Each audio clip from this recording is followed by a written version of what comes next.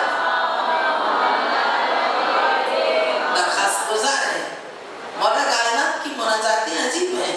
مولا کائنات الہی میرے پروردگار حبلی کمال الانقطاع الیک. پروردگار کائنات کی ساری دولت میرے سینہ حیات میں میری زندگی میں برسا ہے. کون سی دولت؟ حبلی عطا کر مجھے کمال الانقطاع الیک. اس طرح کی تیری خالص محبت جو انقطاع کے ساتھ ہو. یہ انقطاع کیا ہے؟ کٹ جانا. کیونکہ جب آپ کسی سے محبت کرتے ہیں تو جب تک انسان دوسری چیزوں سے کٹتا نہیں، اس کی انوالومنٹ ادھر ادھر. ہم اسٹوڈنٹ سے کیا کہتے ہیں؟ یوتھ سے میرا خطاب ہے. یوتھ اللہ کو بھی بڑی عزیز ہے. بڑے لیڈر بھی ہمیشہ نوجوانوں کو مخاطب کرتے ہیں. خدا بھی نوجوان کو مخاطب کرتا ہے کیونکہ قوموں کا مستقبل یوتھ سے وابستہ ہے. جناب داؤد علیہ السلام کو خدا وحی کرتا ہے ان اللہ اوحی الی داؤد علیہ السلام یا داؤد، اے داؤد چلو جاؤ خطاب کرو. کس کے لیے؟ شبان بنی اسرائیل. بنی اسرائیل کی یوتھ کو جا کے ایڈریس کرو اور ان سے کہو انی مشتاق الیہ، میں ان کا عاشق ہوں، میں اشتیاق رکھتا ہوں کہ وہ مجھ سے آگے مخاطب ہوں. اللہ بھی نوجوانوں سے محبت کرتا ہے. یہ فریش چہروں والے کاموں پر نوجوان یہ اللہ کو بھی بہت پسند ہے. وہ کہتا ہے میری بارگاہ الیا میری بارگاہ میں ہو، مجھے تم سے کام ہے.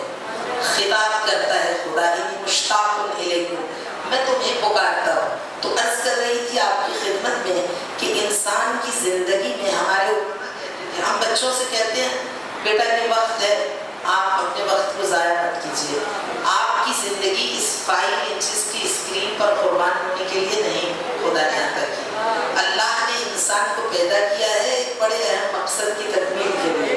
انسان کو اشرف المخلوقات بنایا ہے اور وہ تمہیں اشرف المخلوقات کا شہکار دیکھنا چاہتا ہے. اور اس مقام معلی تک پہنچنے کے لیے تمہیں ضرورت ہے اس امر کی کہ تم اپنی تعلیم پر فوکس کرو، تم اپنے مقاصد کو اچیو کرنے کی کوشش کرو، اپنے ٹارگٹ بڑے رکھو. جب اپنا ٹارگٹ بڑا رکھو گے تو تمہاری اچیومنٹس بھی قابل اعتنا ہوں گی. تمہیں اپنے وقت کو ضائع نہیں کرنا. یہ جو ٹیکنالوجی، یہ جو ترقی، یہ تمہیں تمہاری تنزلی کے لیے نہیں. تنزلی بربادی ہے، پستی ہے، اور ترقی بلندی ہے، ارتقاء ہے. ٹیکنالوجی کی ترقی تمہارے ارتقاء کے لیے ہے، تمہاری تنزلی کے لیے نہیں. اتنا استعمال کرو جو تمہاری زندگی کے لیے یوزفل ہو، تمہاری اسٹڈیز میں تمہارے لیے فائدہ مند ہو. قرآن کریم کی آیات ہیں، معصومین کی احادیث ہیں. ضائع ہو جائیں گے لوگ. یقین جانیے آپ اس دنیا میں بہت لوگ آتے ہیں، بڑی بڑی صلاحیتیں لے کے آتے ہیں، لیکن صلاحیتوں کو زنگ لگ جاتا ہے، صلاحیتیں ختم ہو جاتی ہیں، نابود ہو جاتی ہیں اگر ان استعدادوں کو استعمال میں نہ لایا جائے. بڑے بڑے لوگوں میں بڑی بڑی پوٹینشل تھی، صلاحیت تھی، نہیں استعمال کیا، نشان عبرت بن گیا، ضائع ہو گیا. ایک آرڈنری سا انسان جس میں کوئی زیادہ صلاحیتیں بہت زیادہ نہیں، وہ ترقی کر گیا، آگے بڑھا. کیوں؟ اس لیے کہ اس نے محنت کی. انسان ہر واک آف لائف اور ہر فیلڈ سے تعلق رکھنے والے انسان کو، حتیٰ کہ اگر وہ ڈگری بھی کر لے، ٹاپر بھی ہو، جب ڈگری کرے، جب اسے پریکٹس کرنا ہے، عملی زندگی میں قدم رکھنا ہے، اگر وہ محنت چھوڑ دے تو وہ ناکام ہو جاتا ہے. انسان کو لمحہ لمحہ اپنی زندگی کے سفر میں اپنے آپ کے لیے بقدر الجد تکتسب المعالی ومن طلب العلا سحر اللیالی. ہمارا ایک عیسائی استاد تھا ایران میں، عربی عیسائیوں کی بہت اچھی، یہ جو بیروت وغیرہ کے عرب ہیں ان کی عربی بہت اچھی ہے، تو وہ ہمیں پڑھاتے تھے وہاں پہ عربی گرامر. وہ کہا کرتے تھے، حدیث تو معصوم ہی کی ہے، اس کا شعر میں ترجمہ عیسائی ہے، بقدر الکد تکتسب المعالی ومن طلب العلا سہر اللیالی. وہ کہتے تھے کہ انسان کو کامیابی ملتی ہے اس کی محنت اور دغدغہ کے مطابق. آیت تو قرآن کی ہے، الیس للانسان الا ما سعی وان سعیہ، یہ انسان کے لیے بس اتنا ہی ہے جتنی وہ کوشش کرے. خدا نے تو ساری کائنات پیدا کر دی تمہارے لیے. ایسی ہی مثال ہے کہ تمہارے لیے ایک بہت بڑی ٹیبل لگا دی گئی، بہت بڑے دسترخوان بچھا دی گئی، اس پہ دنیا کی ہر نعمت ہے اور تمہیں اوپن انویٹیشن ہے، جو جو اس میں سے چاہو اٹھا لو کھا لو. تو اب آپ اپنی ہمت کے مطابق جتنا آپ اٹھائیں گے اتنا ملے گا. اس کا مطلب یہ نہیں کہ اس ٹیبل پر کوئی کمی ہے. خدا نے یہ ساری کائنات تمہارے لیے پیدا کی. خالق کہتا خلقت العالم لاجلک، اے انسان یہ ساری کائنات میں نے تیرے لیے پیدا کی. وخلقتک لاجلی، تجھے میں نے اپنے لیے پیدا کیا. صنعتک لنفسی، تجھے میں نے اپنے لیے پیدا کیا. وما خلقت الجن والانس الا لیعبدون، ہم نے جن و انس کو پیدا کیا اپنی عبودیت اور بندگی کے لیے. اس لیے نہیں کہ یہ جو راستے میں چھوٹی چھوٹی چیزیں آتی ہیں تم ان میں الجھ کر رہ جاؤ، جمال دنیا کی رعنائیاں تمہیں اپنے اندر الجھا لیں.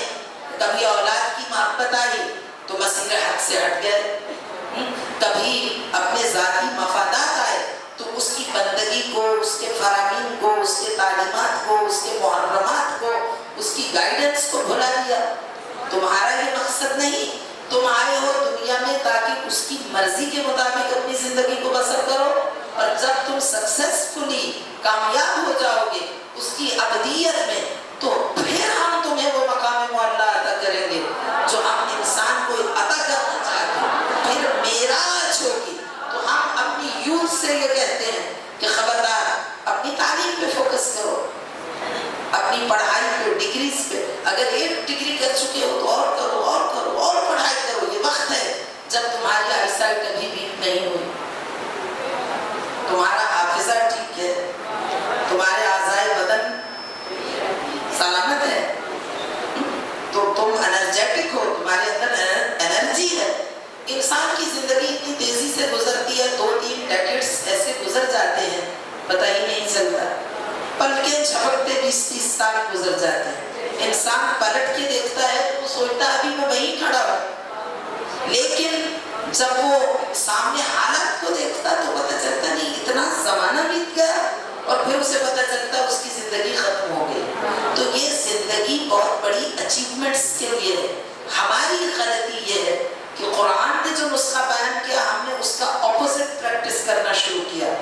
قرآن کریم نے جو ہمیں بتلایا تھا وہ اور چیز تھی، ہم نے جو کیا وہ اور چیز ہے. قرآن نے کہا تھا دنیا تمہاری خادمہ ہے، اس سے خدمت لو. حدیث نے فرمایا تھا یہ جسم تمہاری روح کی سواری ہے، اپنی روح کی بالیدگی کے لیے اس سے خدمت لو اور عبادت کرو اللہ کی. تو مفہوم بندگی کیا ہے؟ مفہوم عبادت کیا ہے؟ عبادت کا مفہوم یہ نہیں کہ جھکو، کھڑے ہو جاؤ، بیٹھ جاؤ، وضو کر لو، تسبیح کے دانے گھماتے رہو. عبادت ایک پیکج ہے مکمل، ایک کمبینیشن ہے بہت سی چیزوں کا جو خدا نے عطا کیا. اس میں نماز بھی ہے، روزہ بھی ہے، حج بھی ہے، زکوٰۃ بھی ہے، جہاد بھی ہے، والدین کے حقوق بھی ہے، اولاد کی تربیت اور پرورش بھی ہے، گھریلو زندگی کی ذمہ داریوں کی ادائیگی بھی ہے، معاشرتی زندگی کی ذمہ داریاں بھی ہیں، رزق حلال بھی ہے. اور فرمایا یہ پورا ایک کمبینیشن ہے، پورا پیکج ہے جس کو شریعہ مقدس اسلام نے عبادت کا نام دیا. لیکن ہمارے یہاں یہ ہے اسلام فہمی نہ ہونے کی بنیاد پر کہ جب کوئی کہتا ہے عبادت تو ہمارے ذہن میں ایک مصلی، ایک تسبیح، ایک محراب عبادت اور ایک سر پہ ٹوپی پہنے ہوئے شخص نماز پڑھتا ہوا ہمارے تصور میں آ جاتا ہے. اسلام کا مقصد ہرگز یہ نہیں، اسلام نے اس کو عبادت نہیں کہا. اس اس مجموعے اور پیکج کا ایک حصہ یہ بھی ہے کہ تم، اور وہ کیوں ہے؟ تمہارے ٹائمنگز کی تنظیم کے لیے، تمہاری زندگی میں ڈسپلن پیدا کرنے کے لیے خدا نے 5 نمازیں قرار دی، ورنہ نمازوں کا فائدہ کیا ہے؟ خود نہج البلاغہ میں صاحب نہج البلاغہ نے ارشاد فرمایا خلق اللہ الخلق حین غنی عن طاعتہ، خدا بند متعالی مخلوق پیدا کی اس عالم میں کہ اسے اس مخلوق کی عبادت سے نہ کوئی بینیفٹ تھا، نہ کوئی فائدہ پہنچنے والا تھا، اور ان کی عدم عبادت سے کوئی نقصان نہیں تھا، تو پھر اس نے یہ عبادت ہمارے لیے کیوں قرار دی؟ ہماری زندگی میں ڈسپلن آ جائے۔ جو مردار کی طرح دن کے 10-11 بجے تک سوتے رہتے ہیں، ان کو صبح جگانے کا بہترین طریقہ یہ ہے اٹھ کے نماز پڑھو، تو ایسے ہی کیوں نہ جگا دیا؟ نماز کا حکم کیوں دیا؟ نماز کا حکم اس لیے دیا کہ نماز کی ادائیگی سے پہلے وضو کرے، وضو کرے تو نیند اتر جائے، وضو کرے تو غلاظت اور گندگی دور ہو جائے، وضو کرے تو چہرہ دھل جائے، اعضائے بدن صاف ہو جائیں، چہرے کی منہ کی بو ختم ہو جائے، جیسا کہ وضو کے آداب میں سے مسواک بھی ہے، برش کرنا بھی ہے وضو سے پہلے، وضو کے مقدمات ہیں۔ پھر وہ مصلی عبادت پر آئے، تو نماز کیوں پڑھے؟ نماز اس لیے پڑھے کہ جب مصلی عبادت پر آئے تو خدا بند متعال نے اتنا جچا تلا منظم ذکر ہے جو نماز میں قرار دیا۔ اللہ اکبر سے آغاز کرو، پہلے مرحلے پہ تمہیں پتہ چل جائے تم کچھ نہیں۔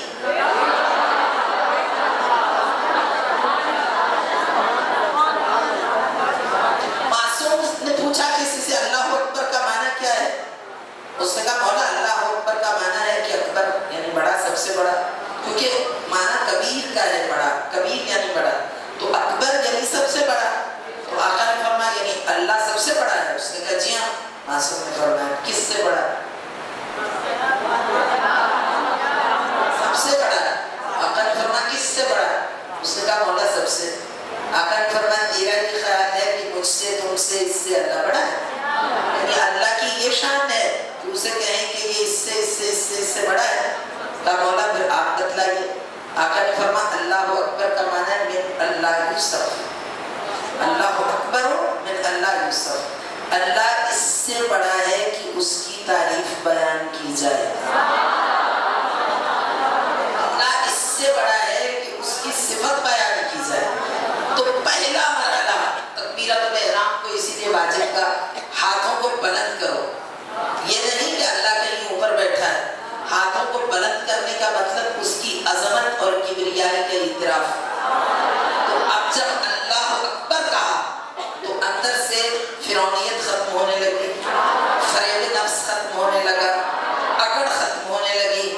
جو اپنی ماں کو آنکھیں دکھا رہا تھا فوراً خیال آیا کہ ایک وہ ذات ہے جو کائنات کی مالک و مختار ہے، میری کوئی حیثیت نہیں۔ اللہ اکبر جو اپنی فیملی پہ ظلم کرتا ہے، جو کسی کا استحسان کرتا ہے، جو معاشرے کے ساتھ ناروا سلوک کرتا ہے، جب اس نے بارگاہ احدیت میں کھڑے ہو کے کہا قبلے کی جانب رخ کر کے اللہ اکبر، اسے پتا چلا اکبر وہ ہے۔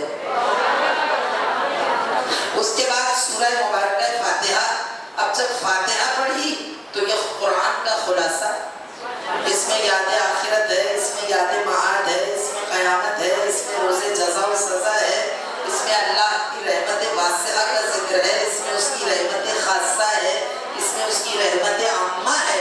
اس کے بعد ایک مراحل سے چلتا چلتا چلتا ایک منزل پر آیا جہاں اسے پتہ چلا اہدنا الصراط المستقیم۔ آج کی نماز صرف میرے لیے کافی نہیں، بلکہ اسے پتہ چلا اہدنا الصراط المستقیم۔ وہ کہتا ہے نماز بھی پڑھو، حلال بھی کھاؤ، حلال کماؤ بھی، کھاؤ بھی، نماز بھی پڑھو، نظم کے ساتھ زندگی بھی گزارو، اور ساتھ ساتھ اس سے مدد مانگو اہدنا الصراط المستقیم۔ پروردگار مجھے لمحہ موت تک، قبر تک سیدھے راستے پر گامزن رکھا، اہدنا الصراط المستقیم۔ اس کے بعد تعارف بھی ہے نماز میں، صراط مستقیم کی پہلے دعا کی، یہ پھر یہ کہ ایاک نعبد و ایاک نستعین، صرف اور صرف، فقط اور فقط کسی طاغوت سے، کسی شیطان سے، کسی بڑی طاقت سے، کسی سپر پاور سے اپنے مومن کو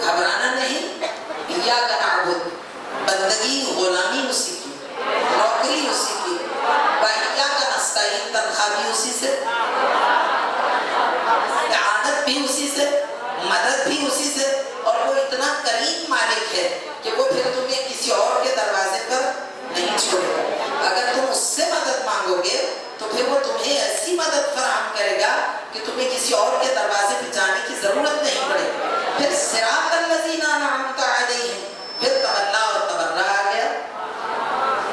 اور کیا پھر خدا نے بتایا کہ نہ تبرہ کے بغیر تمہارا عقیدہ پورا ہو سکتا ہے نہ تولا کے بغیر. صراط الذین انعمت علیہم، پروردگار ان کا راستہ جن پہ تم نے اپنے انعامات نازل کیے، نعمتیں نازل کی، من الصدیقین والشہداء والصالحین وحسن اولئک رفیقا. وہ کون ہیں؟ الذین انعم اللہ علیہم من النبیین والصدیقین والشہداء والصالحین حسن اولئک رفیقا. پروردگار ان کا راستہ جن پہ تم نے انعامات نازل کیے، تو ان کا تعارف کرایا کہ وہ وجہ وجود کائنات، وہ فخر موجودات کون ہیں جن کی محبت میں خدا نے کائنات کو لباس کیا. اس کے بعد تبرہ کا مرحلہ آ گیا. صراط الذین انعمت علیہم غیر المغضوب، پروردگار نہ تو وہ جن پہ تو غضبناک ہوا اور نہ وہ جو گمراہ ہیں، ان کا راستہ مجھے نہیں چاہیے. یہ ابتدائی نمازی میں اتنا ایجوکیٹ کر دیا اس کو، اتنی اس کو نالج مل گئی، اس کو پتہ چلا میں کچھ بھی نہیں، مالک و خالق حقیقی میرا رب ہے، اور میری یہ ڈیوٹیز ہیں، میری یہ ذمہ داریاں ہیں، میرے لیے یہ فرائض ہیں جن کو مجھے پرفارم کرنا ہے ٹائملی. پھر رکوع میں گیا تو رکوع میں سر کو کہا اتنا خم کرو کہ پشت کے برابر آ جائے. تو یہ خم کیا، یعنی تم نے گردن پیش کر دی بارگاہ خدا بندی. پروردگار کی گردن حاضر ہے، جب چاہے اس کو اڑا دے. اتنا فرما بردار ہے تیرا بندہ. اس کے بعد سجدے میں گیا. پہلے سجدے کا ایک فلسفہ، سر اٹھانے، سجدے میں جانے کا ایک فلسفہ، سر بلند کرنے کا ایک فلسفہ، دوبارہ سجدے میں جانے کا ایک فلسفہ، دوبارہ اٹھنے کا ایک فلسفہ. جو معصوم سے پوچھا تو معصوم نے فرمایا جب سجدے میں جاتا، قرآن کی آیت ہے، گویا وہ کچھ نہیں تھا، اس کے بعد سجدے سے اٹھا، یعنی خدا نے اسے زمین سے اٹھایا، مٹی سے پیدا ہوا. پھر سجدے میں گیا، مٹی سے خالق کائنات نے دوبارہ اسے مٹی میں ملا دیا. پھر سجدے سے اٹھا، تخرجنی منہا تارۃ اخری، قرآن کی آیت، یعنی قیامت میں پھر اٹھایا. تو دو سجدوں میں دنیا، آخرت، معاد، قیامت، سارے مناظر کو خداوند متعال نے مجسم کر دیا نماز گزار کی نگاہوں میں. تشہد و سلام پڑھا اس نے، اس کے عقائد کا اظہار ہوا. جب اس نے تشہد پڑھا، اشہد ان محمدًا عبدہ ورسولہ، اب اس کی فکر ان خطوط پر سفر کرنے لگی کہ محمد عربی تو اللہ کے رسول تھے، حبیب تھے، امام تھے، ولی تھے، عہدہ ولایت پر فائز تھے، مقام حکم ان کے پاس تھا، لیکن خالق نے یہاں اتنے مختصر پہ اکتفا کیا اور یہ تقدم و تاخر کیوں ہے؟ تو محمدًا عبدہ ورسولہ، یہ بھی نہیں کہا کہ محمدًا رسولہ وعبدہ، عبدہ ورسولہ. اب اس کو پتہ چلے گا میں کیا اور میری بساط کیا. جو وجہ وجود کائنات ہے، جو قلب کائنات ہے، جو عالم کا دھڑکتا ہوا دل ہے، جو رحمت للعالمین کا مصداق ہے، جو 1,01,24,000 انبیاء کا سردار ہے، جو طٰہٰ و یاسین و مزمل و مدثر و بشیر و نذیر و مبشر و سراج منیر خالق کی زبان سے بیان کیا گیا، جو وما ینطق عن الہویٰ ان هو الا وحی یوحیٰ کا مصداق، جس کے لب تکلم ریز نہیں ہوتے جب تک کہ وحی الہی کا نزول نہ ہو جائے، جو وما تشاءون الا ان یشاء اللہ، اس کا ارادہ متحرک ہوتا ہی نہیں، اس کے دل سے خیال گزرتا ہی نہیں جب تک کہ مشیت الہی کا تقاضا نہ ہو جائے.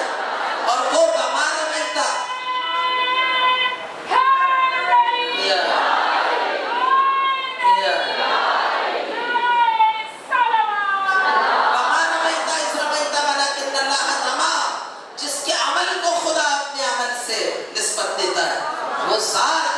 جس کے ساز سخن پر مشیت الہی سخن دراز، وہ نبی مکرم، وہ نبی معصوم، اس کے لیے کہا محمدًا عبدہ ورسولہ، وہ اللہ کا عبد ہے، بندہ ہے، پہلے بندہ ہے بعد میں رسول ہے. یعنی خالق یہ پیغام دینا چاہتا ہے کہ اگر انسان بندہ بن جائے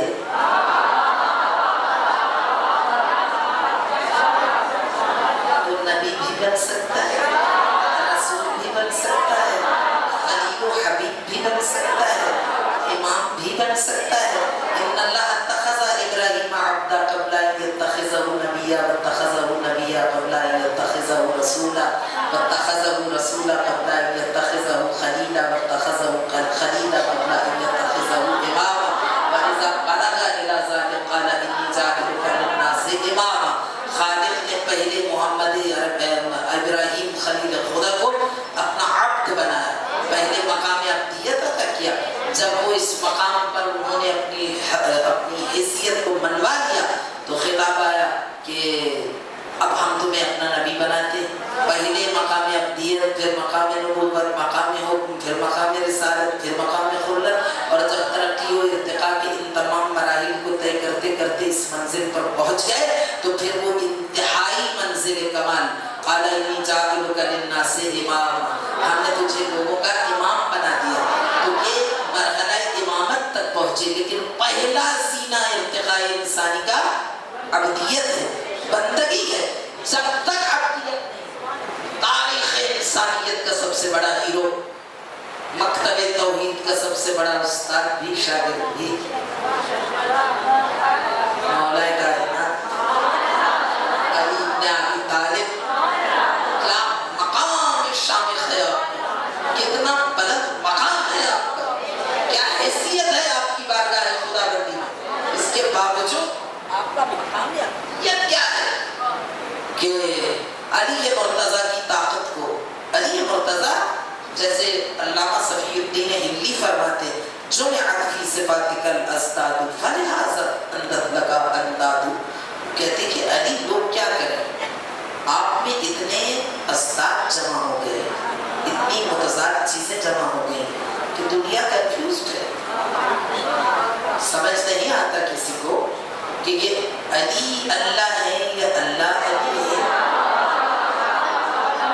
یہ سلسلہ کیا ہے، کیونکہ آپ کے کمالات اتنے ہیں اور انسان کا دماغ محدود ہے، وہ مکس اپ کرنے لگتا ہے۔ اس لیے کہ کیوں مکس اپ کرنے لگتا ہے، وہ ایک شاعر نے تو مسئلہ ہی حل کر دیا، اس نے کہا ہا علی البشر کیف بشر فیہ ربہ تجلی وظہر، اس نے کہا کہ علی بشر ہے مگر کیسا بشر، کہاں سے بشر، کیوں کر بشر، کس طرح بشر، ہاں علی البشر۔ پہلے اس نے واضح کر دیا کہ نعوذ باللہ میں مشرک نہیں، کافر نہیں، کلمہ گو ہوں، عقیدہ میرا صحیح ہے، رب اللہ ہی کو مانتا ہوں، لیکن پھر اس نے بڑی اچھی طرح بڑے خوبصورت پیرائی میں اس کو بیان کیا، کہتا ہاں علی البشر، علی ہے تو بشر، پر کیفا بشر، کیسے بشر، کس طرح بشر، کیوں کر بشر، ربہ فیہ تجلی وظہر، وہ کہتا ہے جس اینگل سے، جس زاویے سے، جس جانب سے، جس طرف سے، جدھر سے میں اس کی جانب نگاہ کرتا ہوں خدا ہی خدا اس میں دکھا، الہی صفات اس طرح پیکر علی ابن ابی طالب میں بدرجہ اتم موجود ہے کہ انسان حیران و سرگردہ ہو جاتا ہے۔ اور شاعر نے جب یہ کہا علی البشر کیف بشر تو وہ گھبرا گئے، مضطرب تھے، اور کہا کہ میں نے کچھ اپنی لمٹ سے زیادہ تجاوز کر لیا، اب مجھ سے غلطی ہو گئی، میں نے یہ کیا کہہ دیا۔ سو گئے اضطراب میں، جب سوئے تو سرکار کو خواب میں دیکھا، سرکار تشریف لائے اور سرکار نے 3 بار فرمایا ہا علی البشر کیف بشر، اور پھر سرکار نے اگلا مصرع بیان فرمایا فیہ ربہ تجلی وظہر، وہ اس لیے تمہیں بشر نہیں لگتا کہ جس اینگل سے دیکھو تجلیات انوار الہی اس کے وجود وجود میں دکھائی دیتے ہیں، جیسا کہ شہریار شاعر بڑے شعراء آفاق ان کا کلام ہے، ایرانی شاعر تھے، ای علی ای ہمای رحمت، وہ کہتے نہ بشر نہیں تھا، نہ بشر تھا نہ مشکور، نہ خدا تھا نہ مشکور، متحیر جنام شہید الکلا فتارا کہتے ہیں نہ تو میں اس کو بشر کہہ سکتا اور نہ ہی میں اس کو خدا کہہ سکتا. حیران چھنا شہ ملک لافتہ، ملک لافتہ کے اس بادشاہ کو میں کیا کہہ کے پکاروں، کس نام سے یاد کروں، کس اوج کمال پہ علی ابن ابی طالب کی ذات والا صفات ہے. مفتقرہ متابرو استرہو بہی سو زان کے مس سے وجود را فزی او تھرا کنا. اے بھیکاری، اے انسان، مفتقرہ متابرو استرہو بہی سو، علی کے دروازے سے کبھی کسی اور طرف رخ نہ پھیرنا. ذات کے مس سے وجود را فزی او تھرا کنا. اس کے گھر کی چھوٹی چھوٹی خادمائیں ایک عام سی دھات کو سونا بنا دیتی ہیں.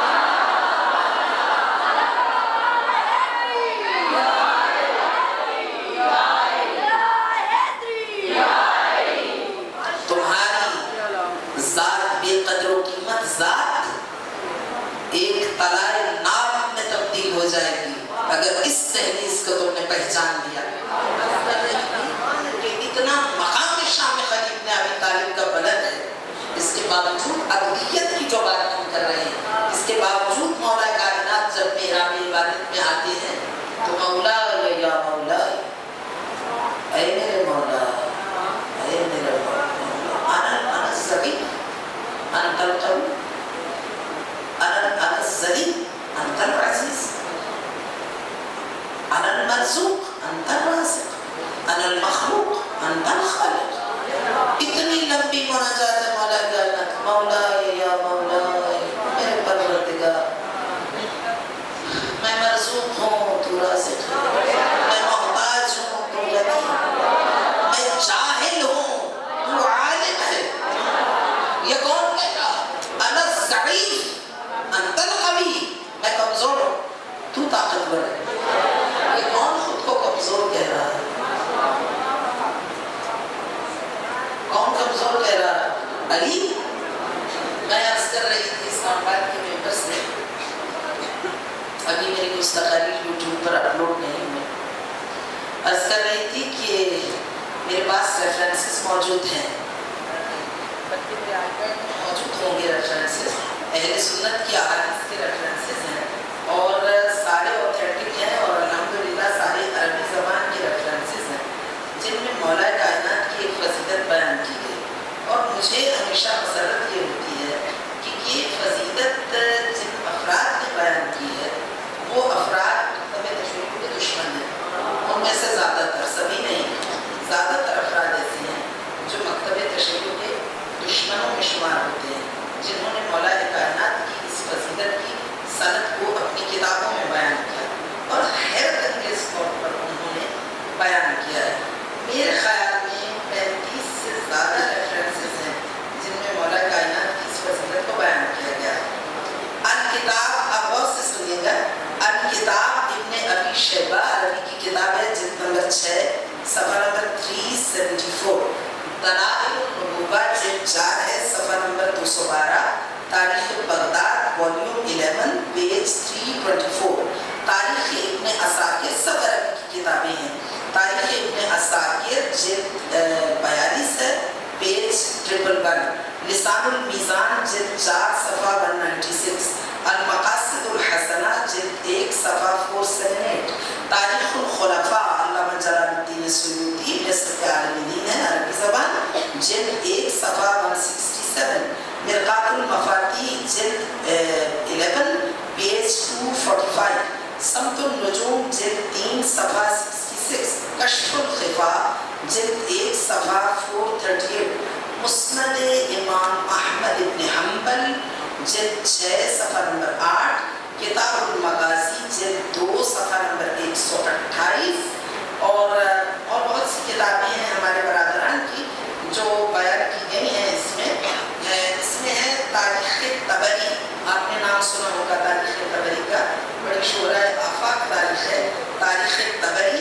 اس کا پیج نمبر بھی بیان کیا گیا، صفحہ نمبر بھی، اس کی جلد ہے 2، پیج نمبر 137. الکشف والبیان جلد 9 صفحہ 51.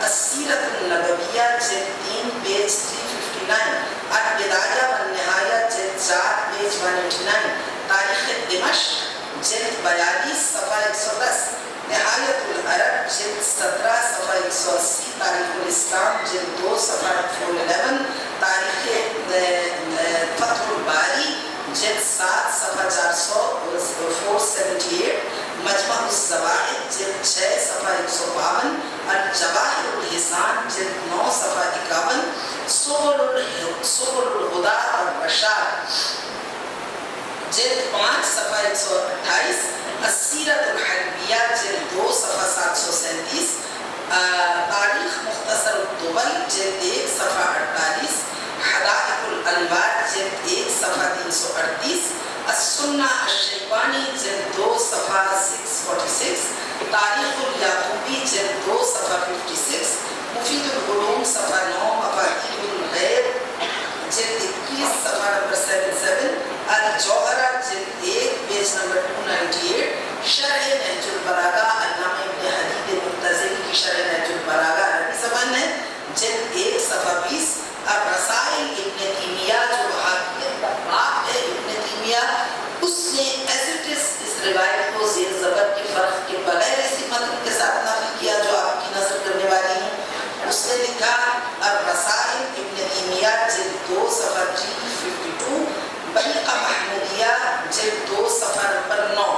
اس میں اسی ترتیب کے ساتھ جو میں آپ کی نظر کرنے والی ہوں, جو روایت بیان کی گئی ہے تمام اہل سنت کے اکابرین سے, مشائخ سے, علماء سے, وہ یہ نقل کیا گیا کہ دفع الرعیۃ الیہ فخرج یمشی کانہ الاسد فتقدم الی باب الحصن ضبط حلقته ثم حز الحصن فارتعد الحصن باجمعه حتى ظلوا زلزلة ثم حزه اخرى فقلعه وطحا به في الهواء 40 ذراعا وكان الباب يغلقه 20 رجل منهم. وقالت صفية قد كنت جلست على طاق كما تجلس العروس فوقعت فقد وقعت على وجهي فظننت الزلزلة فقيل هذا علي حز الحصن يريد أن يقلع الباب وإن المسلمين لما انصرفوا عن خيبر راموا حمل الباب فلم يقله منهم إلا 70 رجلا. فقال له رجل منهم يا علي جئت فداك أحملت منه ثقلا؟ فقال علي فتبسم عليه السلام ثم قال والله ما كان مثل جنتي التي في يدي في غير ذلك الوقت. اسی سیکوینس کے ساتھ, اسی متن کے ساتھ, اسی ترتیب کے ساتھ ان تمام ریفرنسز اور اس کے علاوہ بھی عربی کی کتابوں کے اہل سنت کے ریفرنسز ہیں بیان کیے. اہل سنت کے علماء نے یہ روایت خیبر کے یہودیوں سے بیان کی. خیبر کے یہودیوں نے اس میں کچھ حصہ خیبر کی ملکہ کی زبان سے بیان کیا جو خیبر کے قلعے کے اندر اس وقت موجود تھی. اب بیان کروں, آپ متوجہ ہیں؟ کہتے ہیں خیبر کے یہودی اور ہمارے مسلمان بڑے علماء اکابرین بیان کرتے ہیں اپنی کتابوں میں رقم دراز ہے کہ انہوں نے کہا وَطُفِئَ الرَّعْيَةُ فَخَرَجَ يَمْشِي كَأَنَّهُ أَسَدٌ فَتَقَدَّمَ إِلَى بَابِ الْحِصْنِ وَحَزَّ الْبَابَ ضبط حلقته فارتعد الحصن بأجمعه حتى ظلوا زلزلة. کہتے ہیں کہ 39 روز تک مسلمان جس مایوسی, پریشانی اور ذلت بار کیفیت سے گزرتے رہے. تو آپ سب کو معلوم ہے اور ہمارے یہاں زیادہ تر کو تذکرہ ہی فسادات کا باعث بنتا ہے, اسے ہم ممبر سے بیان نہیں کرتے. تو پھر الرعیۃ الیہ, انہوں نے کہا کہ 40ویں روز اچانک علم دے دیا گیا اس کو. تو پھر الرعیۃ الیہ فخرج, وہ نکلا خیمہ نبی سے, اس عدا سے, اس شان سے نکلا. یمشی, کہ وہ چل رہا تھا, کأنہ, گویا اسد. عربی زبان میں فصاحت و بلاغت بہت زیادہ ہے. عربی زبان میں شعر کی ہر ادب پر اس کو ایک الگ نام سے پکارا جاتا ہے. اس کو اونگ آ جائے نام الگ ہے, سو جائے نام الگ ہے, بھوکا ہو نام الگ ہے, بھرے ہوئے پیٹ سے ہو نام الگ ہے. خوش ہو نام الگ ہے، وہ غصے میں ہو الگ ہے، اگڑائی لے الگ ہے، مختلف مراحل میں جب ٹہل رہا ہو الگ ہے۔ جب شیر پوری انرجی کے ساتھ اور غضب کے ساتھ اپنے شکار پر جھپٹتا ہے، اپنے شکار کو پہچاننے کے بعد، تو اس کی اس کیفیت پر اس کا نام اسد ہوتا ہے۔ تو خیبر کے یہودیوں نے کہا اور مسلمان اکابرین علماء نے نقل کیا، تو پھر الرعیۃ الیہ، حتیٰ کہ 40ویں روز علم اس کو عطا کر دیا گیا۔ فخرج، پس وہ نکلا خیمہ نبی سے، یمشی، وہ اس شان سے چل رہا تھا، کأنہ اسد، جیسے بھوکا شیر اپنے شکار پر چھپتا ہے۔ فتقدم الی باب الحصن، وہ بڑھا تیزی سے قلعے کے دروازے کی جانب، ضبط حلقتہ، جیسے ہی وہ قلعے کی جانب بڑھا اور اس بلندی پر گیا، چونکہ قلعے کا دروازہ بلندی پر، جب وہاں پہنچا تو ضبط حلقتہ، اس نے اس کے ہینڈل میں ہاتھ ڈالا دروازے کا، تو ضبط حلقتہ حس الباب، اس حلقے میں ہاتھ ڈال کے ہینڈل میں اس نے ایک جھٹکا دیا، حس الباب فارتعد الحصن باجمعه، پورے کا پورا قلعہ اس طرح لرزنے لگا۔ عام لرزش نہیں، جب ہڈیاں ٹوٹ جائیں تو جو لرزش ہوگی، بے بسی سے قلعہ لرزنے لگا۔ فارتعد الحصن باجمعه، پورے کا پورا قلعہ لرز اٹھا۔ حتی ظنوا زلزلہ، حتیٰ کہ اہل قلعہ نے سمجھا کہ شدید زلزلہ آ گیا۔ ثم حسه اخرى فقلعه وطحا به في الهواء 40 ذراعا وكان الباب يغلقه 20 رجلا منهم، ثم حسه اخرى، ابھی وہ زلزلہ باقی تھا یا اس شیر الہی، حسه اخرى، اس ہینڈل میں ہاتھ ڈال کے دوسرا جھٹکا دیا۔ جب دوسرا جھٹکا دیا تو فقلعه، اسے اکھاڑ دیا۔ فَطَحَا بِهِ فِي الْهَوَاءِ 40 ذِرَاعًا، عربی زبان میں مرد کی کوہنی سے لے کر یہاں تک جو فاصلہ ہے اس کو ذراع کہتے ہیں، اور کیا آپ نے یہ شاید 2 فٹ کا فاصلہ ہوگا جس کو ذراع کہتے ہیں۔ کہا کہ فَطَحَا بِهِ فِي الْهَوَاءِ 40 ذِرَاعًا، اگر 40 ذراع کہا ہے تو اس کا مطلب ہے کہ 80 فیٹ، 80 فٹ وہ قلعہ ہوا میں اچھل گیا۔ قلعہ اپنی زمین سے ہوا میں 80 فیٹ تک اچھل گیا۔ وَكَانَ الْبَابُ يُغْلِقُهُ 20 رَجُلًا مِنْهُمْ، جبکہ اس قلعے کے دروازے کی طاقت اور بلندی و عظمت کا یہ عالم تھا کہ جب رات کو اس کو لاک لگانا ہوتا تھا تو 20 ٹرینڈ سولجرز کی مدد لی جاتی۔ وقالت صفیہ، خیبر کی شہزادی کہتی ہے، قد كنت جلست على طاق كما تجلس العروس فوقعت على وجهي وظننت الزلزلة فقيل هذا لي، وہ کہتی ہے کہ میں بیٹھی تھی ٹاپ پہ، تخت پہ، جیسے دلہن بیٹھتی ہے، کیونکہ پرانے زمانے میں جو کوئین ہوتی تھی، جو پرنسس ہوتی تھی، تو ان کے زیورات ملبوسات وہ دلہن سے بھی زیادہ ہوتے تھے۔ کما تجلس العروس، یہ بیٹھی تھی جیسے دلہن بیٹھی ہوتی۔ فوقعت على وجهي، میں ٹاپ سے منہ کے بل زمین پر گری۔ فظننت الزلزلہ، میں نے سمجھا کہ قیامت کا زلزلہ ہے جس نے قلعے کو تو بالا کر دیا۔ اب 80 فٹ تک اگر بلڈنگ اچھلتی ہے ہوا میں تو وہ زلزلہ کیسا ہوگا؟ تو کہتی کہ اتنے میں آواز آئی، قیل ھذا علی،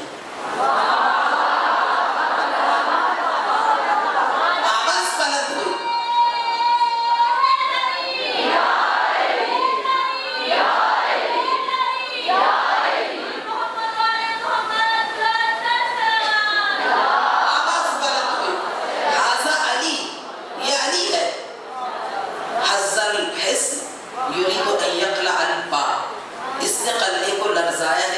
دروازہ اکھاڑنا چاہتا ہے۔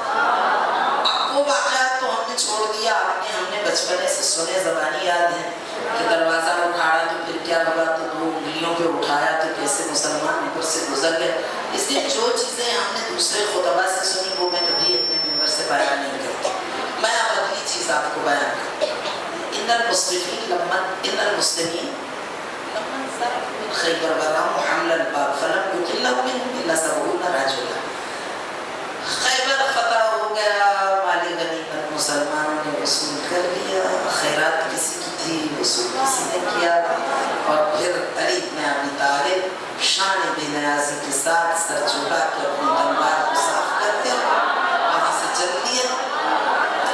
تو جب مسلمان سرزمین خیبر کو ترک کرنے لگے, ان المسلمین لمن صرفوا, ان المسلمین جب مسلمانوں نے ارادہ کیا اس سرزمین کو ترک کرنے کا, وہاں سے رخصت ہونے کا, وہ دروازہ وہاں پر لولا نہ بڑا تھا. البتہ دروازہ اتنا مضبوط تھا کہ میں نے بعض مقامات پہ پڑھا کہ وہ ڈیمیج نہیں ہوا, لیکن میرا اپنا تصور ہے کہ کچھ تو ڈیمیج ہوا ہوگا. تو اس لیے میں خود ہی اپنا مزہ خود لطف اندوز ہونے کے لیے کہہ دیتی ہوں کہ ڈونڈا لگڑا ٹوٹا ٹوٹا دروازہ بڑا تھا. مسلمانوں نے کہا کہ ہم اندازہ تو کریں گے کتنا سنگین ہے, اب تو اٹھا کے دیکھیں, اب تو گرا ہوا ہے. تو فلاں رجلا 70 مرد آگے بڑے جنگجو, واریر, بڑے جنگجو. عربی زبان میں 7 کا عدد پوائنٹ سکورنگ کے لیے نہیں, یہ ایگزیجریشن کے لیے ہے. 70 کا معنی 70 نہیں عربی زبان میں, 7 کا معنی 7 نہیں, بلکہ جتنا ملٹیپلائی کرتے چلے جائیں, جتنا بڑھاتے چلے جائیں. یعنی لاکھوں پر کبھی کہنا ہو اگر تو وہ کہیں گے کہ 70, عربی زبان میں یہ رواج ہے. اب اگر ہم یہ بھی سمجھتے ہیں کہ 70 سے مراد صرف 70 ہی ہے, 70 تو بھی 70 افراد جنگجو کہتے کہ وہ آگے بڑھے, دروازے کو ذرا سا اٹھانا چاہا وہ ہلا نہیں, پھر کوشش کی اس میں جنبش نہیں ہوئی, پھر اٹھانا چاہا اسے نہ اٹھا. فقال له رجل منهم يا علي جئت فداك حملت منه استقلالا فتبسم عليه السلام ثم قال اما والله ما كان مثل هذه جنتي التي في يدي في غير ذلك المقام. مولا کائنات کے پاس سے ایک مرد آگے بڑھا, اس نے کہا علی حملت منه استقلالا, آپ نے کتنا پریشر فیل کیا جب یہ دروازہ اٹھا.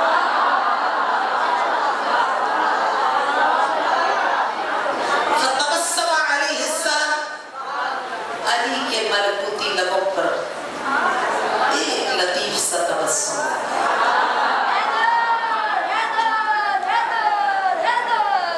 ایک ہلکی سی مسکراہٹ آئی, اور آقا نے بڑے ہی دھیمے انداز میں وسپر کرتے ہوئے زیر لب اس سے کہا واللہ ما کان مثل هذه الجنة التي في يدي في غير ذلك. آقا کے ہاتھ میں شیلڈ تھی, سفر ہوتی ہے جنگ میں گول سی جو آگے رکھتے ہیں کہ پروٹیکشن کے لیے.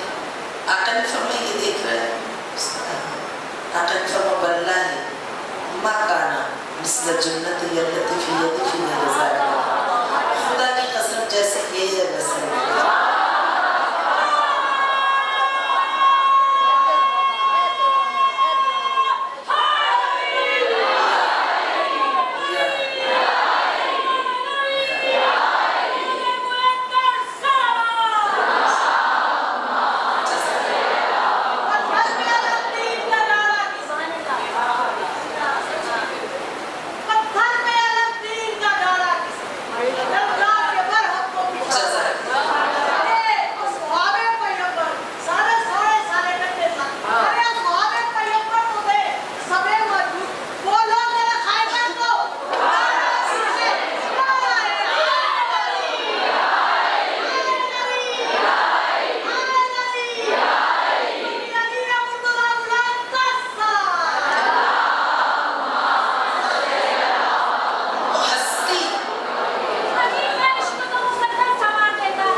سے ملا ہے. شیعہ کبھی مشرک نہیں ہو سکتا اس لیے کہ معرفت در علی سے لی. جو علی کی بارگاہ سے معرفت توحید الہی کفا بی عزا ان اکون لکا عبدا و کفا بی فخرا ان تکون لی ربا. پروردگار علی کے فخر کے لیے یہی بس ہے کہ تو علی کا رب ہے، اور علی کی عزت کے لیے اتنا ہی کافی ہے کہ علی تیرا بندہ ہے. جو مقام عبدیت اہل بیت نے متعارف کرا دیا، جب مسلمان لرزتے کانپتے ڈرتے حیرت میں ڈوبے ہوئے تصویر حیرت بنے ہوئے قدرت الہیہ کے اس تحیر خیز معجزے کو دیکھ کر جو علی بن ابی طالب کی ذات والا صفات میں ہے، تو کہا کہ مولا آپ نے در خیبر کو تنہا اکیلے کیسے اٹھا دیا؟ اور ما خلقتہ بقوت ربانیہ بل خلقتہ بقوت جسمانیہ. میں نے کہاں اکھاڑا؟ تو پھر کس نے اکھاڑا؟ کہا بقوت ربانیہ. اسی لیے تو علی کے ہاتھ کو ید اللہ کہا گیا. یہ ہاتھ علی کے ہاتھ نہیں، یہ دست قدرت الہی ہے، یہ ید قدرت الہی ہے، یہ اللہ کا ہاتھ ہے. کہا، اور اس سے مراد یہ نہیں کہ نعوذ باللہ اللہ کا کوئی ہاتھ ہے. مراد یہ ہے کہ گوشت علی کا ہے، ارادہ اللہ کا ہے، قدرت اللہ کی ہے، طاقت اللہ کی ہے، مشیت اللہ کی ہے، فرمان اللہ کا ہے. اسی لیے مولانا روم نے اپنے اشعار میں کہا کہ جب میں نے روح عربی سے سوال کیا میدان خندق کے بارے میں، راز کو گشا ای علی مرتضی ای خسیسو القضا حسن القضا. ذرا اس راز کو کھول دیجئے، ذرا اس راز سے پردہ اٹھائیے کہ وہ خندق میں کیا ہوا تھا. کہ ہم نے دشمن کا سر قلم کرتے ہوئے شہسوار کو بہت دیکھے، لیکن ایسا بہادر نہیں دیکھا جو دشمن کے سینے پر سوار ہو جائے اور اس کی غیظ و غضب کو بھڑکا دینے والی گستاخی کے بعد مسکراتا ہوا اس کے سینے کو چھوڑ کر اتر جائے سر قلم کیے بغیر. راز گشا ای علی مرتضی خسیسو القضا حسن القضا. او خضوع انداخت بر روی که ماه سجده آرد در پیش او در سجدگاه. اس نے کس کے چہرہ مبارک پر لعاب دہن پھینکا؟ وہ خضوع انداخت. اس نے کس پہ پھینکا؟ اس چہرے پہ جس کا احترام نبیوں اور ولیوں نے کیا. چاند جس کا احترام کرتا ہے، جو محراب عبادت میں کھڑا ہوتا ہے تو ملکوتی اور قدسی اس پہ سلام درود و سلام بھیجتے ہیں، اور خدا اس کی ذات والا صفات پہ فخر و مباحات کرتا ہے. حالانکہ مولانا صوفیاء کے طبقے سے ہیں، صوفیزم وہ کوئی اہل تشیع تو نہیں. کہتے میں نے روح عربی سے سوال کیا، راز گشا ای علی مرتضی کیا راز ہے؟ تو ادھر سے جواب آیا، چونکہ میرے پاس ٹائم نہیں کہ یہ فارسی کی ساری غزل آپ کی خدمت میں پیش کروں. کہتے کہ علی کا جواب آیا، ما رمیتو اذ رمیتو در ہیرا. وہ میں تو نہیں تھا جو لڑ رہا تھا میدان خندق میں، میں نہیں تھا جو تلوار چلا رہا تھا. میں نے پوچھا سرکار پھر کون تھا؟ تو روح عربی نے مجھے جواب دیا مولانا روم کو، میں تو آفتاب وحدت کی ایک شعاع، اس آفتاب وحدت کی، خدا کی آفتاب وحدت کی ایک شعاع، جدھر جدھر مجھے پھراتا ہے میں پھرتا چلا جاتا.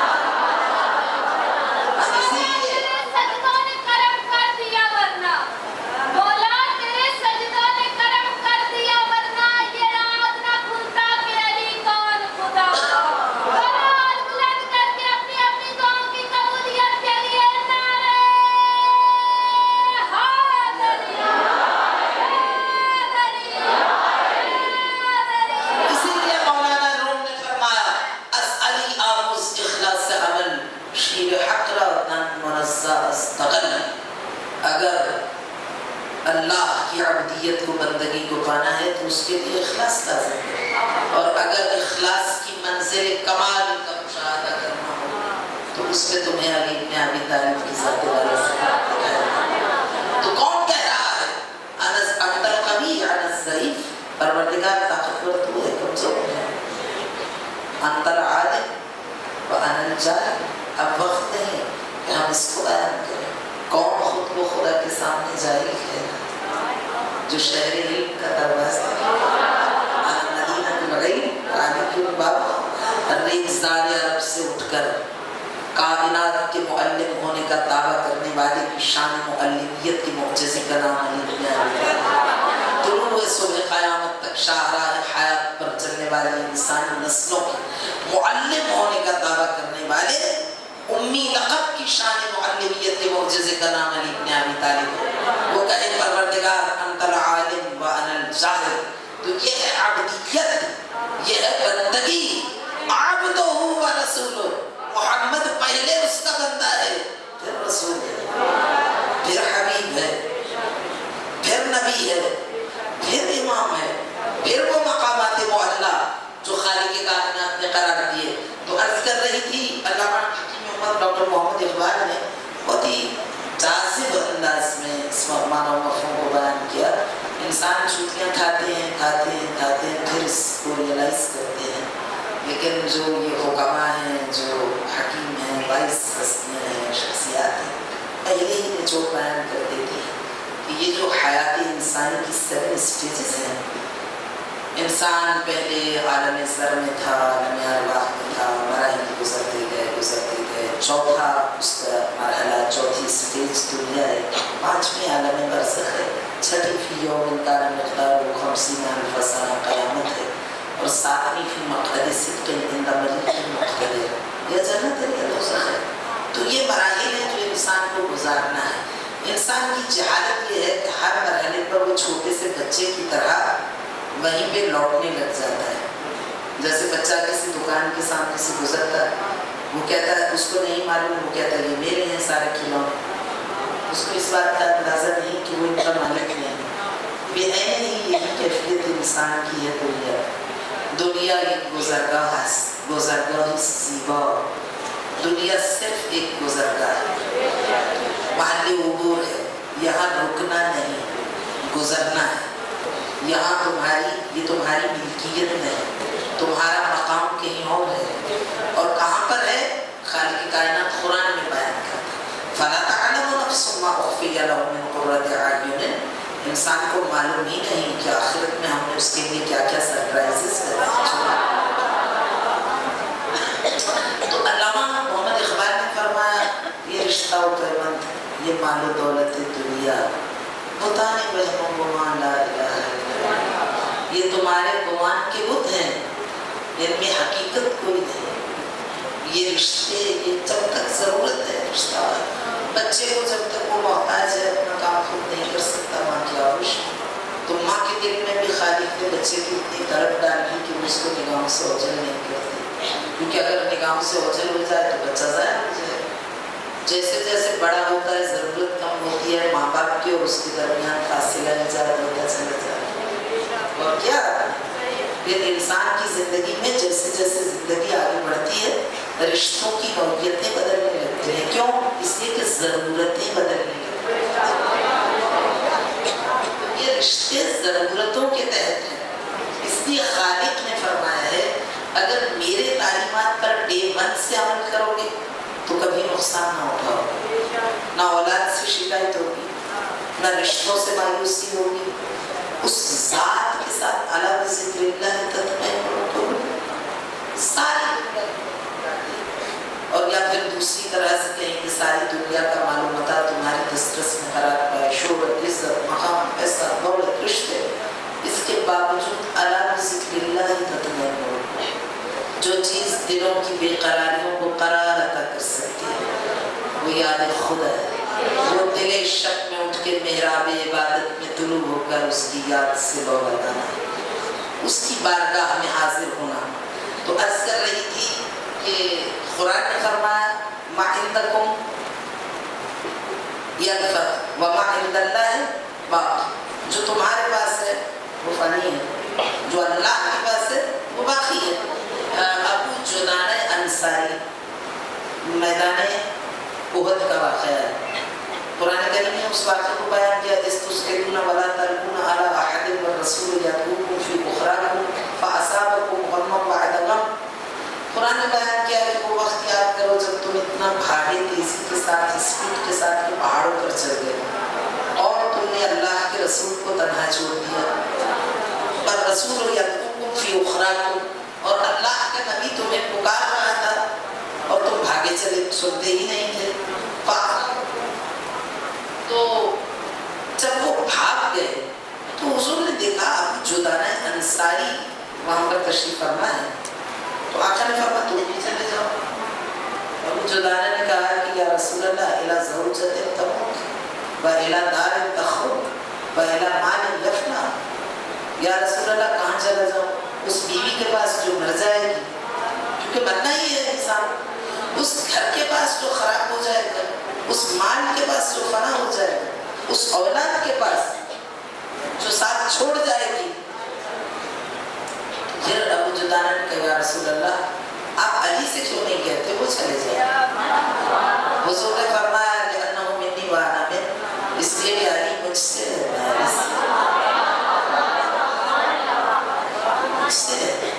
علی سے. تو عرض کر رہی تھی آپ کی خدمت میں کہ یہ وہ تجارت ہے جو اللہ کی بارگاہ میں چلا گیا وہ محفوظ ہو گیا، جو دنیا میں رہا وہ فنا ہو گیا. کربلا کے میدان میں ایک واقعہ ہے کہ مولا کائنات یمن کے لوگ مولا کائنات کے خاص مرید تھے. جو پیغمبر گرامی اسلام نے ایک بار آپ کو ایک اسائنمنٹ دے کے وہاں بھیجوایا تو وہ سارے لوگ ولایت کے عقیدت مند ہو گئے، بہت مرید تھے.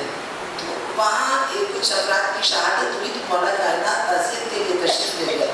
تو یہ قبیلہ اتنا مومن اور اہل ولایت تھا، قبیلہ ہمدان یمن کا. آپ نے فرمایا کہ لو کنتو بوابا من باب الجنہ من باب من جنہ، اگر خدا جیسا کہ مجھے قیامت میں تقسیم کرنے والا بنائے گیا جنت کا، تو لقلت لحمدان ادخلوا بسلام، تو میں اس خاندان قبیلے کے لوگوں سے کہوں گا کہ تم بغیر کسی جھجک کے، بغیر کسی رکاوٹ کے سیدھے جنت میں داخل ہو جاؤ بسلام، سلامتی کے ساتھ. اتنا اس قبیلے کا مقام بلند ہے. ان کے ایک فرد دے کربلا کے میدان میں ان کا نام تھا یزید ابن حسین حمدانی یمنی، حسین سواد کے ساتھ. جب امام حسین پہ بندش آپ کربلا، جب بندش آپ ہوئی کربلا میں تو یہ امام حسین کی خدمت میں آئے اور انہوں نے امام حسین سے آ کے کہا کہ آقا مولا سید و سردار اگر آپ کی اجازت ہو تو عمر بن سعد میرے بچپنے کا دوست ہے، میرے اس سے بڑے اچھے مراسم ہیں، تعلقات ہیں، میں جاؤں اور میں اس سے جا کے کہوں کہ تم نے پانی کیوں بند کیا ہے؟ آقا ابا عبداللہ جانتے تھے کہ وہ پانی نہیں کھولے گا، لیکن امام نے منع نہیں کیا، اس لیے کہ امام نے بعد میں پروپیگنڈا ہوتا کہ انہوں نے اہل بیت میں لچک نہیں دکھائی، فلیکسیبلٹی نہیں تھی ان کے رویے میں. امام نے کہا ٹھیک ہے آپ کی مرضی، آپ جانا چاہتے ہیں جائیے. خیر تو وہ آئے. جب وہ آئے تو 30,000 کا لشکر تھا کربلا کے میدان میں اور اس سپاہ کا کمانڈر تھا عمر بن سعد. جب وہ آئے تو اس لشکر نے روکا، ظاہر ہے اتنی بڑی پوسٹ پر وہ تھا، کہا کہ آپ خیمے میں داخل نہیں ہو سکتے. انہوں نے کہا اچھا ٹھیک ہے. انہوں نے کہا کہ اس کو جا کے بتاؤ عمر بن سعد کو کہ یزید ابن حسین حمدانی آئے ہیں. جیسے ہی انہوں نے آ کے بتایا تو عمر بن سعد نے کہا کہ فوراً بلاؤ. خیر چلے گئے اندر. جب یہ اندر گئے تو انہوں نے عمر بن سعد کو سلام نہیں کیا، جو کہ عربوں میں تو بہت زیادہ سلام کے ساتھ ساتھ اور چیزیں بھی کہی جاتی ہیں، مرحبا اور اس طرح کے کلمات. وہ بہت بدمزہ ہوا عمر بن سعد. اس نے کہا کہ یا اخا حمدان الست مسلمہ، میرے حمدانی بھائی کیا میں مسلمان نہیں ہوں؟ تم نے مجھ پہ سلام کیوں نہیں کیا؟ انہوں نے کہا کہ اتزعم انک مسلمہ وآل بیت رسول اللہ اتشابہ، کیا تجھے ابھی تک یہ غلط فہمی ہے کہ تم مسلمان جبکہ رسول اللہ کی آل پیاسی کربلا میں بیٹھے؟ اب آگے سے اس نے جو جملہ کہا وہ آپ سے شیئر کرنا چاہتا ہوں. اس نے کہا یا اخا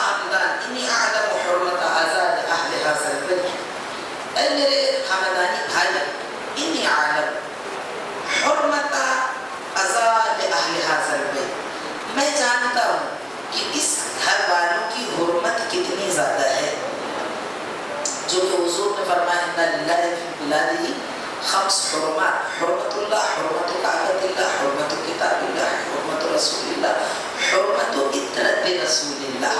تو عطرت رسول اللہ کی حرمت کیا ہے؟ لیکن میں کیا کروں؟ رے کی گورنرشپ ہے، رے کی حکومت ہے، اس وقت کئی ملکوں کی گورنرشپ تھی، تو وہ مجھے ملنے والی ہے. یہ وہاں سے واپس لوٹے اور انہوں نے امام حسین سے آ کے کہا کہ مولا، بڑے افسوس سے مجھے کہنا پڑتا ہے کہ ان عمر ابن سعد یقتلک بالرے، آپ کو رے کی قیمت میں قتل کیا جا رہا ہے. اور کیا ہم نے جو آیت پڑھی تھی، الا تجارت تنجیکم من عذاب علیم، اے ایمان والو اللہ سے ایسی تجارت کرو جو تمہیں دردناک عذاب سے بچا لے. اور قرآن کی آیت ہے جس میں خالق کائنات خطاب کرتا ہے ان اللہ اشتری من المؤمنین انفسهم واموالهم بان لهم الجنہ، خدا مومنوں سے ان کے نفس اور مال خریدتا ہے جنت کی قیمت پر. یقاتلون فی سبیل اللہ فیقتلون ویقتلون، وہ راہ خدا میں جہاد بھی کرتے ہیں، وعدا علیہ حقا فی التوراۃ والانجیل والقرآن، اور یہ تورات و انجیل و قرآن آسمانی کتابوں میں بیان کر دیا گیا کہ خالق کائنات خریدتا ہے صاحبان ایمان کے اموال اور جان کو کس کے بدلے؟ اطاعت الہی کے بدلے. کربلا میں بھی یہی تجارت انجام دی گئی اور امام حسین نے فرمایا تھا اللہم انک تعلم، پروردگار تو جانتا ہے کہ انہو لم یکن ما کان منا منافسۃ فی سلطان، کہ ہم کسی سلطنت کے حصول کے لیے نہیں آئے، وَلَكِنْ لِيَعْمَلِ الْمَظْلُومُونَ مِنْ عِبَادِكَ، ہم تو تیرے مظلوم بندوں کی حمایت کے لیے آئے ہیں. اور یہی وہ چیز ہے جس کو بڑے اچھے شاعر نے بیان کیا، بیرق سلطنت افتاد کیان را از کیان، سلطنت سلطنت دوست کے تاریخ لباس. حسین بڑی بڑی سلطنت، بڑی بڑی سلطنتوں کے پرچم سر میں ہو گئے. سلطنت سلطنت دوست کے تاریخ لباس. لیکن حسین کائنات کا صحیح حکمران، اصل حکمران تو ہے، اصل سلطنت تیری سلطنت ہے جس کا علم کبھی خم ہونے والا نہیں ہے.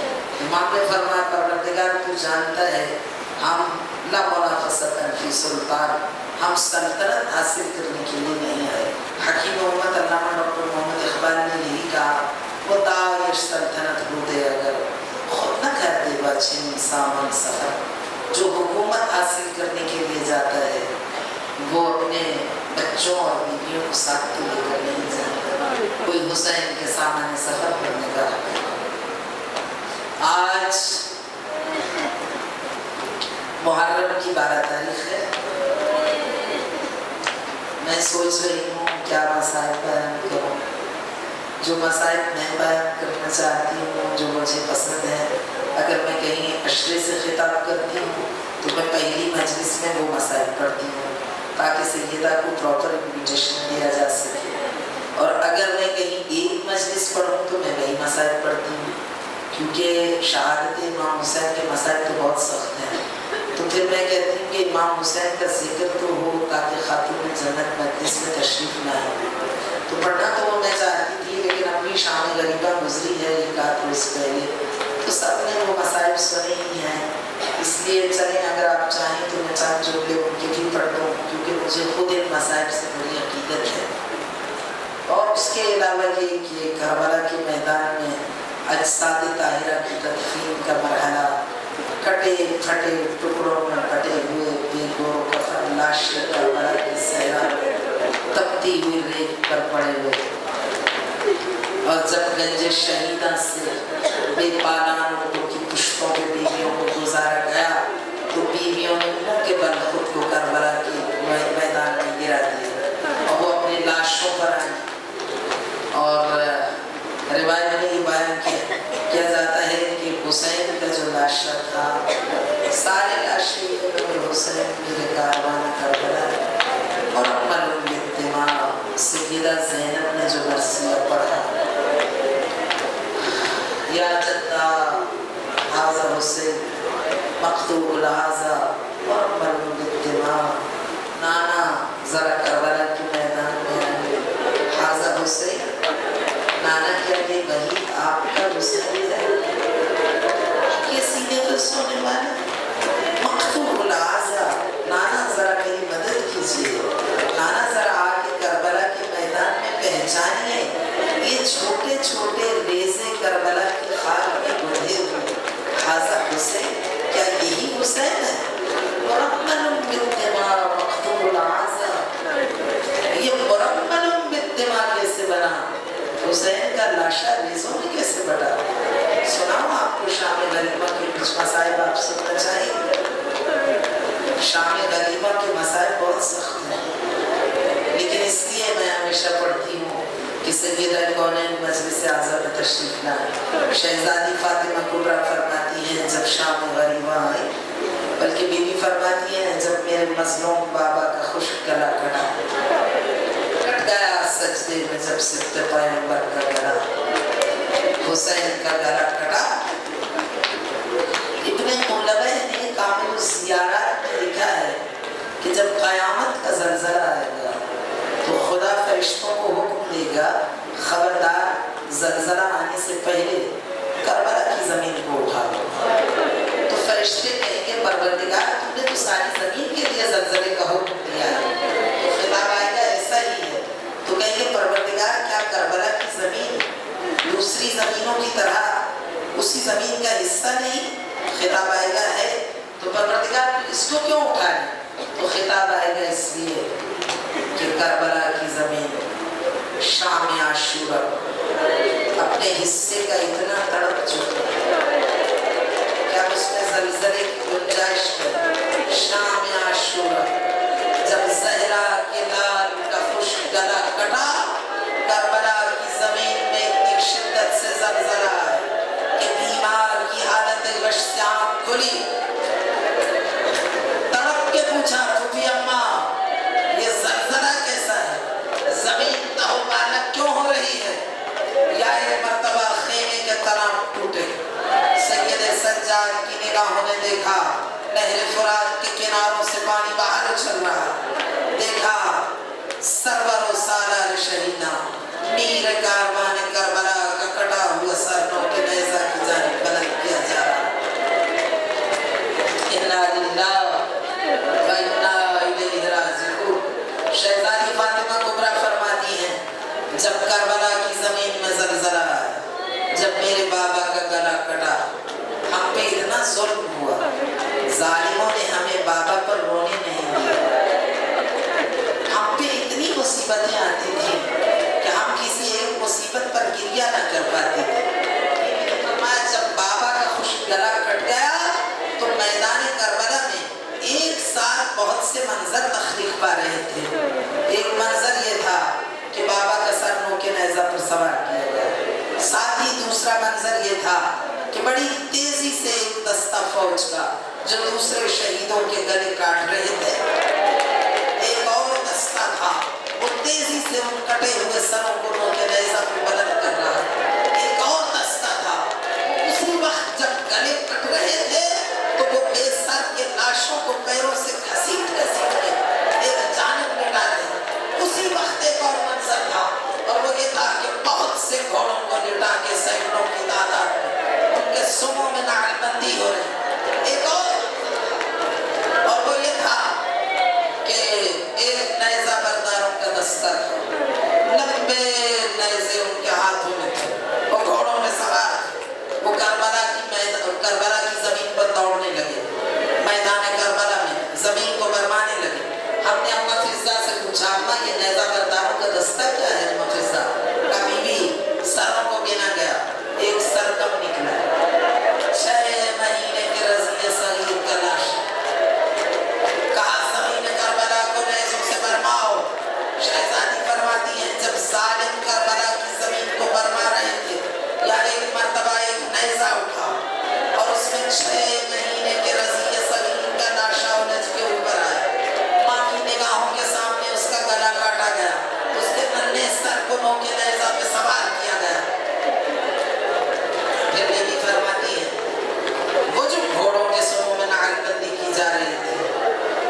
دیکھا, ہماری نگاہوں نے دیکھا کہ سارے بے سر شہداء کی لاشوں کو ایک مقام کے صف میں لٹا دیا گیا. اس کے بعد ایک گھوڑے دوڑنا شروع ہوا. اب یہ پھوپھی زینب آگے بڑھی, اماں فضہ سے کہا, اماں فضہ یہ گھوڑے کیوں دوڑے؟ کہا بی بے گناہوں کے لاشوں کو پامال کیا جائے. یا ایک مرتبہ ہماری نگاہوں نے دیکھا کہ نعل بندی والے بہت سے گھوڑے لاشوں کی جانب دوڑ پڑے, مگر ابھی لاشوں کے قریب نہیں پہنچے تو دوڑتے ہوئے گھوڑے رک گئے. ہم نے پوچھا اماں فضہ یہ گھوڑے رکے کیوں؟ میدان میں شور اٹھا, اسلحے میں چھنکار پیدا, دوڑتے ہوئے گھوڑے رک گئے. اماں فضہ کے گھوڑے رکے کیوں؟ کہا شہزادی حبیب کا قبیلہ آ گیا. کہا ہم اپنا لاشا پامال نہیں ہونے, ٹھیک ہے ہم اپنا لاشا ہٹا لیں.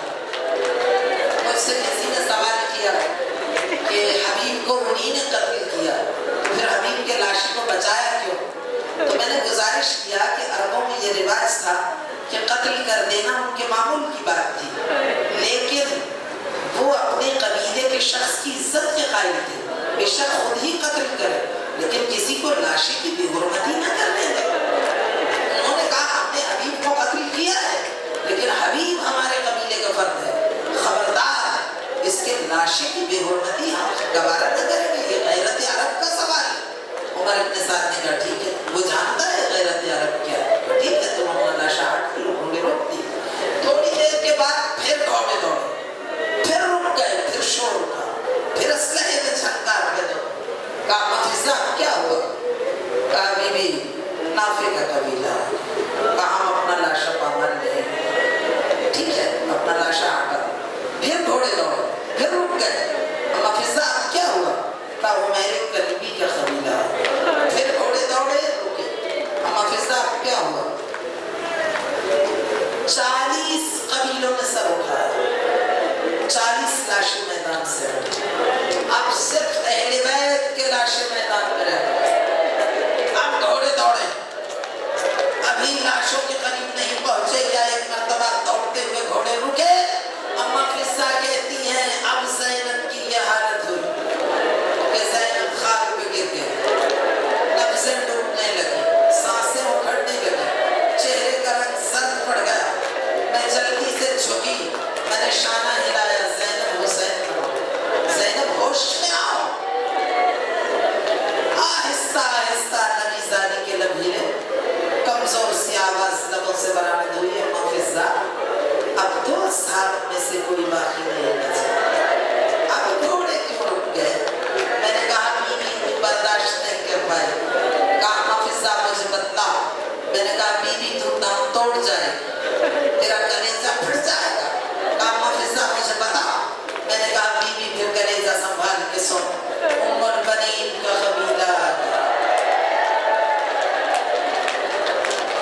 کہا ہم عباس کا لاشا بھی پامال نہیں ہونے دیں گے. کہا ٹھیک ہے تم عباس کا لاشا بھی ہٹا لو. دشمن حسین کو اذیت دینا چاہتا ہے, عباس کا لاشا بھی ہٹاؤ. یہ الگ بات کہ جب شیر کا لاشا اٹھایا جانے لگا, اتنا وزنی ہو گیا شیر عباس کا لاشا کہ جس ٹکڑے کو بلند کرتے تھے وہ خاک سے لپٹ جاتا تھا. اتنا بوجھل, اتنا وزین, 40 مرد مل کے حرکت دینا چاہتے تھے, لاشا زمین سے جدا نہ ہوتا تھا. جب چوتھی بار عباس کے لاشے کو کھینچنے کی کوشش کی گئی تو حسین کی کٹی ہوئی رگوں کو بولنا پڑا. خشک کٹی ہوئی رگوں سے آواز بلند ہوئی, میرے شیر عباس, میرے قمر بنی ہاشم, میرے زور قمر بھیا, چلے جاؤ نہر فرات پر, چھوڑ دو حسین کو اکیلا. مشیت الہی اکیلے حسین کو پامال دیکھنا چاہتی ہے. عباس کا لاشا بھی اٹھا, برادران عباس کے لاشے بھی اٹھ گئے. اب پھر گھوڑے دوڑے, پھر رک گئے. کہا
بادشاہ اور بھی تھا